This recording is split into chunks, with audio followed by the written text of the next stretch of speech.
안녕하십니까. 사회복지사회 1급 시험 대비 사회복지법제론의 실전 모의고사 제1회차 문제풀이 들어가도록 하겠습니다.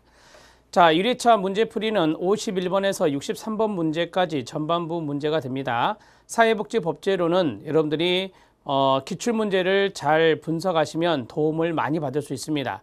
출제된 조문이 다시금 출제되는 경향이 많기 때문에 도움을 많이 받을 수 있고, 사회복지법제론은 아시는 대로 상당히 폭넓죠. 아주 넓은 영역의 법률들이 많이 있습니다.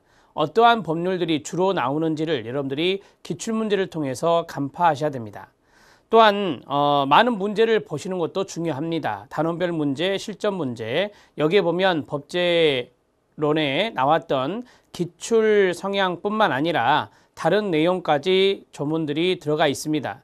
그러한 내용들도 연습 삼아서 공부해 주셔야 된다는 것 말씀드립니다. 51번 문제부터 보도록 하겠습니다. 자, 51번 문제는 우리나라 사회복지관련법 제정 순서입니다. 이런 것들은 법제론이나 정책론에서 출제될 수 있습니다. 우리나라 사회복지관련법 제정 순서를 대개 이제 문제를 출제위원이 낼 때 기출문제를 잘 활용하는 것 같습니다. 나오는 것이 또 나오고 있다는 것을 알 수가 있고요. 또 하나, 이슈가 되는 것들, 국가가 정책적으로 밀고 있다거나 아니면 이슈가 되는 내용들, 이런 것들이 이제 시험 문제에 많이 나오게 됩니다. 대개 이렇게 4가지 정도를 세팅해서 순서대로 나열하는 문제가 가장 많습니다. 자, 첫 번째 치매관리법이 있습니다. 여러분들이 아시는 대로 지금 현 정부는 치매를 국가가 관리하겠다라고 해서 상당히 역점을 두고 있다는 것을 알고 계실 겁니다. 치매관리법이 여러분들에게는 생소하지만 이슈입니다. 치매관리법은 2011년에 제정이 되었습니다.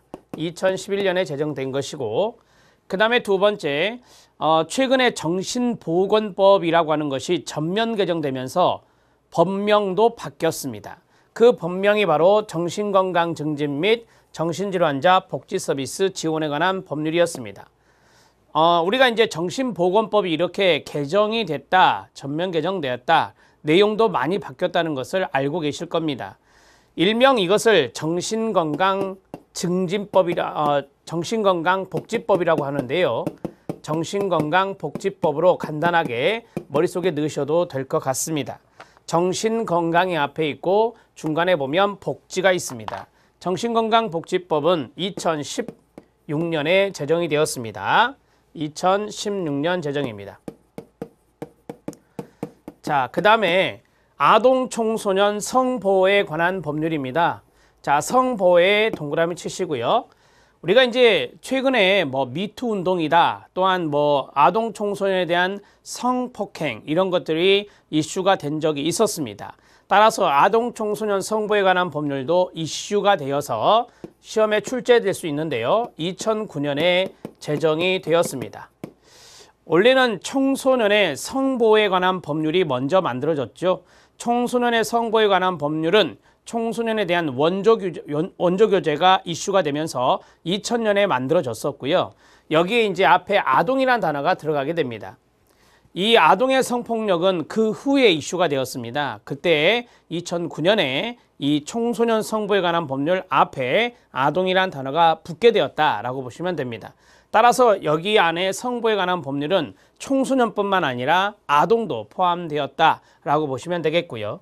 아동학대 범죄의 처벌에 관한 특례법입니다. 아동학대가 이슈이죠. 따라서 아동학대와 연관된 것이 시험에 또 잘 출제가 되는데, 아동학대 범죄의 처벌에 관한 특례법은 2014년에 제정되게 됩니다. 자, 우리가 이제 아동학대 범죄 처벌 특례법이라고 해요.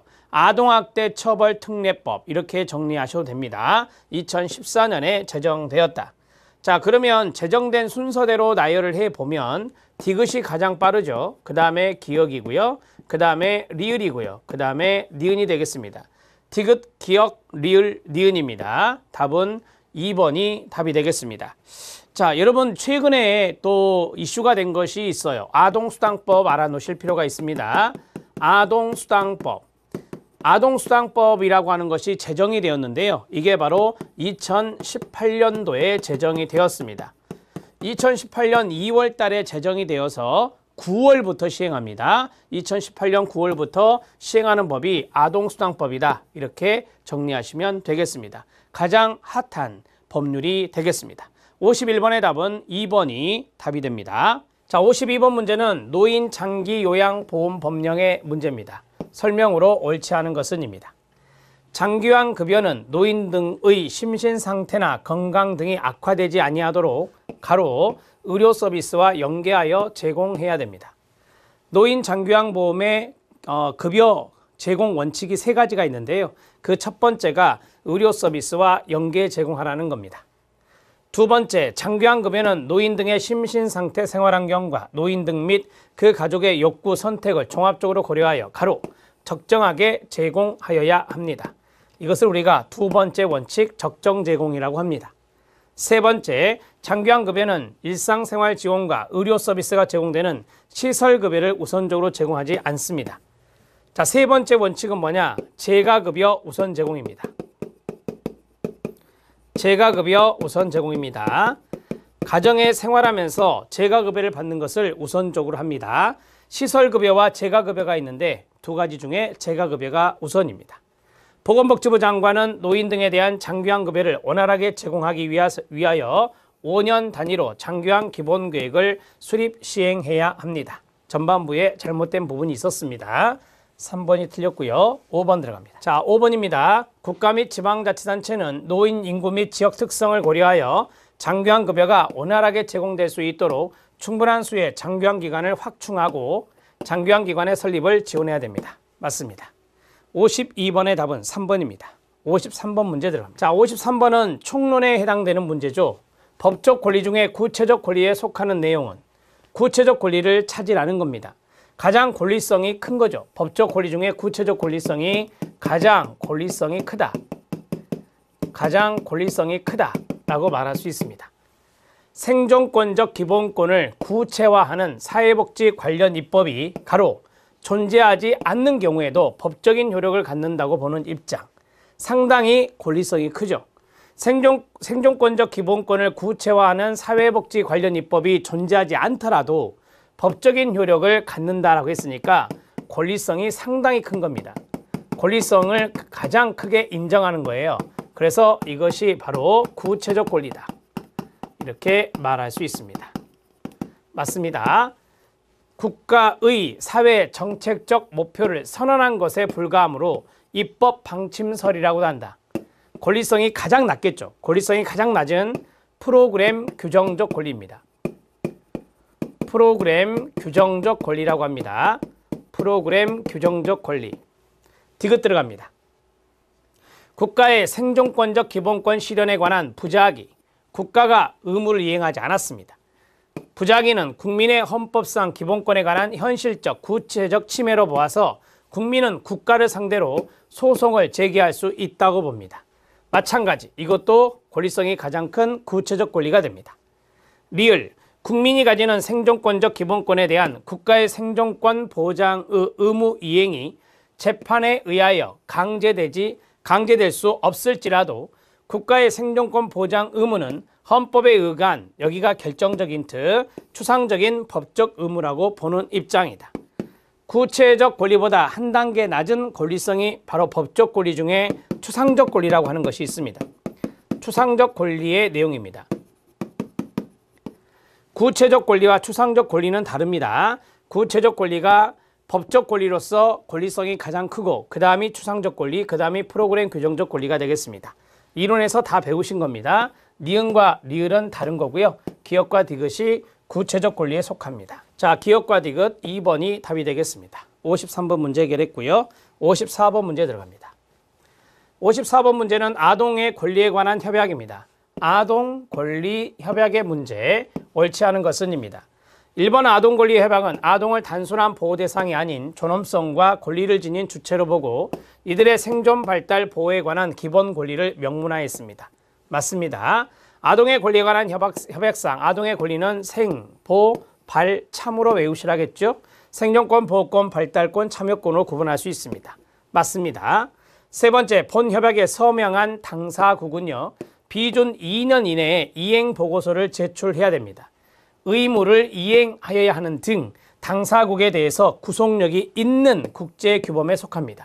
맞습니다. 자, 우리나라는 비준을 언제 했느냐? 1991년에 했습니다.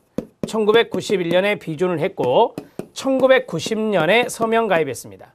1990년에 서명 가입을 했다.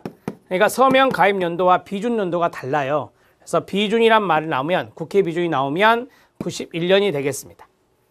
아동의 권리는 18세 미만입니다. 18세 미만의 아동에게 평등하게 적용됩니다. 맞습니다. 나이는 18세 미만, 권리는 생보발참, 협약은 바로 구속력이 있는 국제 규범에 들어간다. 이렇게 보시면 되고요. 우리나라는 1990년에 서명 가입했고 91년에 비준했다.